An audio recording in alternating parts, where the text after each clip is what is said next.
What's going on YouTube? 392 Brownbear. Hey, different kind of video for right now, for today, as I should say. Saturday morning. Had a good night at the drag strip last night. If you guys haven't seen that video, go check it out. If you guys wondering what that is, you know, sometimes when you sleep on one of your dreads, you kind of bruise your skin. It's whatever.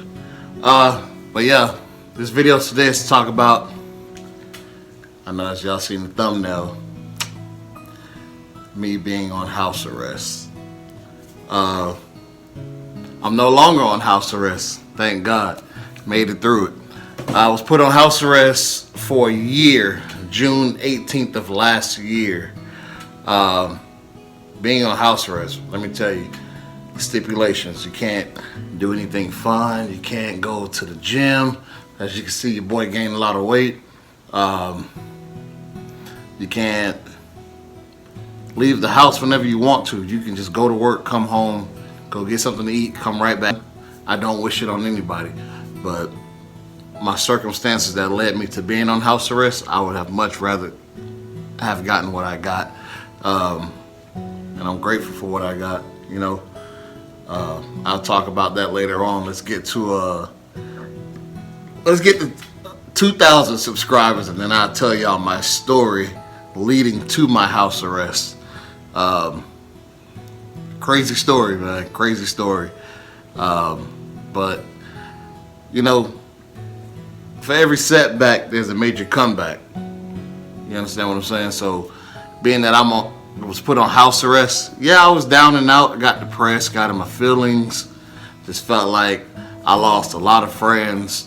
And it's not really much so I felt like. I noticed a good chunk of my friends that I used to rock with back in the day, they started to change on me, you know? And, you know, I'm not mad at them, you know? People change, you know? What can you do? People change. It just lets you know who your real ones are, who your fake ones are, you know? And you just distance yourself and you keep living life, keep grinding, because trouble don't last always, you know? You just move on and keep grinding, you know? Thankfully, I was able to still maintain my job, make money, take care of my child. And I say that because, once again, I'll tell y'all my story. And I say that because, once again, I'll tell y'all my story, my life story, in a way, to a more understanding to why I say, still here to raise my child. But let's get to 2,000 subscribers and I'll drop that video. But yeah, still able to, like, going back to what I said, still able to maintain my job, make money, pay my bills, still be here to this day and not locked away, gone somewhere. But on the positive note, you know, it's not worth it to get into any kind of trouble at all. You know, it's no point in trying to be macho. It's no point in trying to prove something. I mean, at the end of the day, we don't have nothing to prove, you know? Just be yourself, you know, don't, you know, people always say, oh, we don't mess with the police, blah, blah, blah. Hey, let me tell you now, somebody bumped me the wrong way, called the police. I told an incredible joke. I said, man, you step on my shoes the wrong way, you might be going to jail. Hey, but yeah, I'm just being silly though. But I read something the other day, and it said sometimes the bad things that happen in our lives put us directly on the path to a better situation. You know, and I sat and I thought about that, and it says, and I said to myself, like, man, that's exactly what happened to me. That's exactly what happened to me. Not saying that I was on a bad path in life. I've never been a bad person. Never been a sketchy guy. Never been somebody that just go out looking for trouble. I'm always humble. I'm always smiling. Even at my lowest point in life, which 4 years ago was my lowest point ever, I was still smiling. No one would ever know what I was going through because I didn't want to bring my, you know, my aura around and bring people that was around me down because they're feeding off of my vibe. I'm not that person. I like to have a good time. I like to smile, I like to laugh, I like to hang around family and friends. In the beginning of house arrest, you know, I was ashamed. I was ashamed to walk around with an ankle monitor around my ankle. I was ashamed to wonder what people would think about me. You know, like, this dude's walking around with an ankle monitor on. Oh, he has to be a bad person. You know, he has to be a bad guy. So, you know, what I did was I covered it up. I wore long pants every day for a whole year, even to work. You know, when I first met Joe, I met Joe on the highway. I saw him driving down the highway. I was on my way to work. And I said, let me just pull up on him, man, you know, and talk to him. You know, I followed his channel or whatnot. Me and that man became, I can say we became pretty much best friends, you know.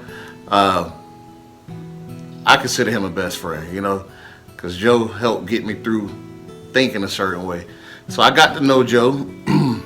You know, I actually told Joe about the ankle monitor. If you go back and watch his channel, The Incredible Joe, watch his channel when we did a review on my WK SRT8 Jeep. And, you know, after we did the review on the Jeep and, you know, getting the exhaust work done, you know, I was talking to him for a little bit, and I said, hey, man, I want to let you know something. I said, you know, we really don't know each other right now, but what's your impression on me? You know, he told me, you're good people. He said, man, I'm not one to judge a book by its cover. And when he said that, I knew for right then and there, like, I cut him off. I said, hey, man, listen. So this whole time I have an ankle monitor on. And he was like, for real? I'm like, yeah, bro. I hide it. I let people get to know me before I tell them about it. So whenever they do see it, they're not like, whoa, what's going on here? And he said, hey, man, just keep living your life, man. From what I see, from what I've seen and seen within you, you're a humble dude. You're a good person.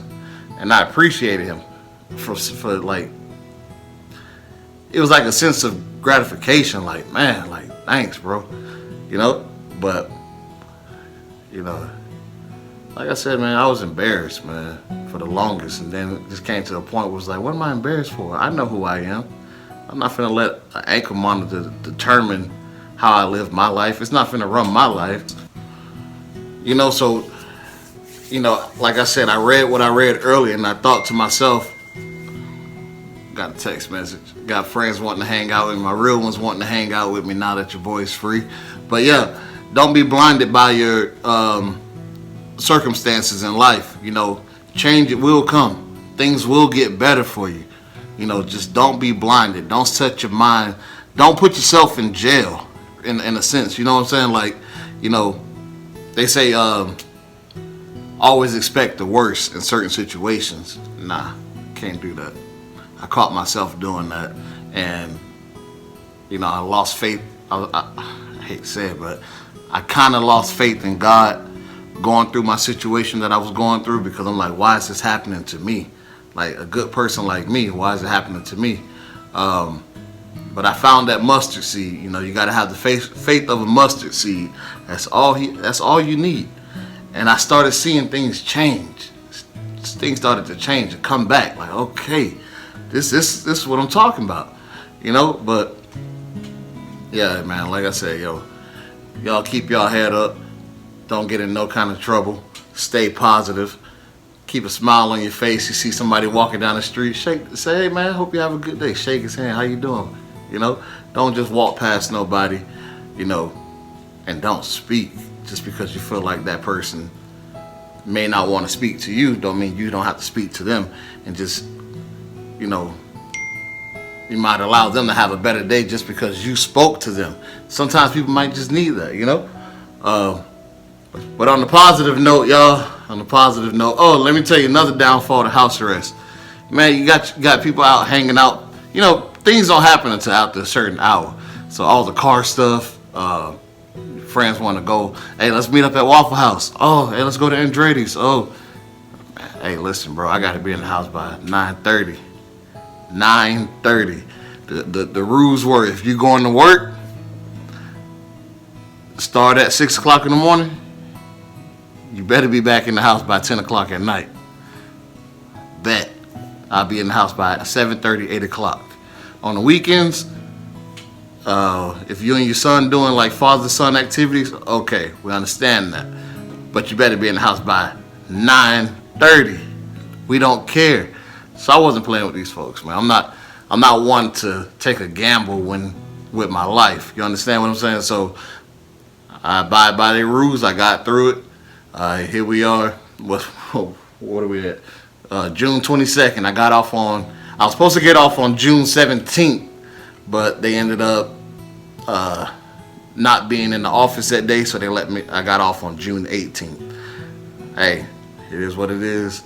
One more extra day on it. That's fine. I've been on it for a whole year. I'm off now. So let's turn up this channel. Let's get the rocking. Let's get the content flowing. Like I said, man, I appreciate each and every one of y'all, you know, the ones who really rocking with me. And, you know, just get to know me, man. You know, let's bring these subscribers in, y'all. Like I said, let's get to 2,000 subscribers and I'll tell y'all my story. All right, y'all. We out.